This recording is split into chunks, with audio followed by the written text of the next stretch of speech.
I've been using Midjourney for a couple years now, and I've generated over 13,000 images with it over the course of dozens and dozens of different sessions.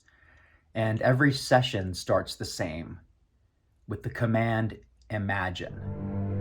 And I love that because it sets the tone for me that we're about to do something creative and we're about to do something playful.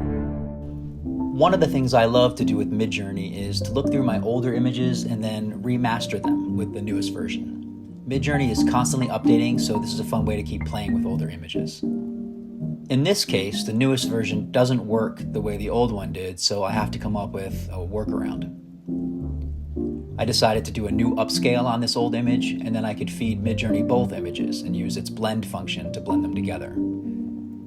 That gives me a new image that I can use all of Midjourney's new functions on, like zoom or pan or create variations.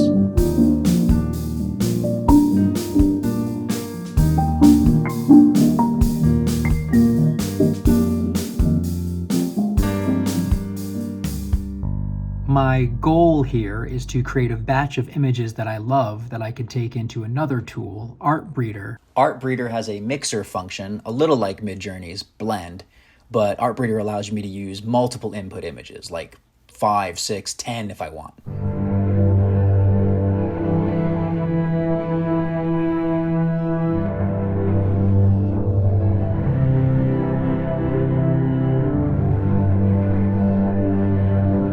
If I think I can create enough cool imagery here, then I can train a stable diffusion model on these images. And that allows me to do a couple different things. That will allow me to run it locally using Diffusion B. And then I can make some animations or just generate huge batches of stuff.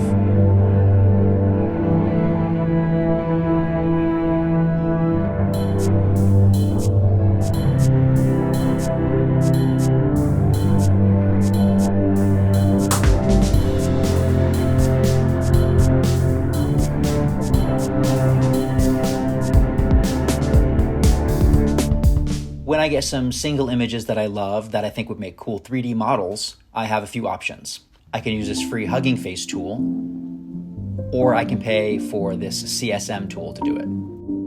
So I'm going to use both of them and then compare the results. The free option, the Hugging Space tool, is very buggy, doesn't always work, and produces kind of low-res, chunky stuff.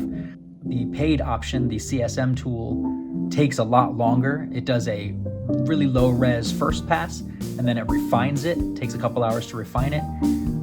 And they're better results. It creates its own textures, which is really weird. But then I can retexture it myself in Blender. That's not a big deal.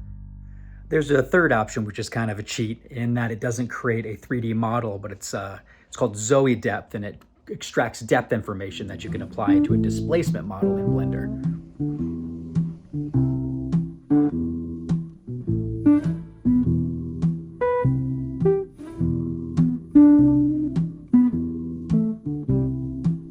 Another fun thing to do is to take these images into a image to video AI app like Runway ML or Pika Labs and see if I can turn the image into some kind of moving imagery.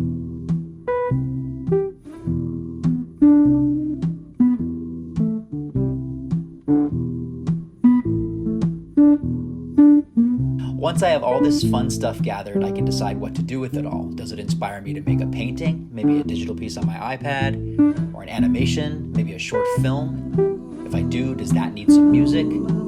All kinds of things can happen once I have this batch of images that I'm happy with. So I guess that's it for today. Just a fun little session of exploring some old Midjourney images and bringing them into different tools and seeing what I can make. See you next time.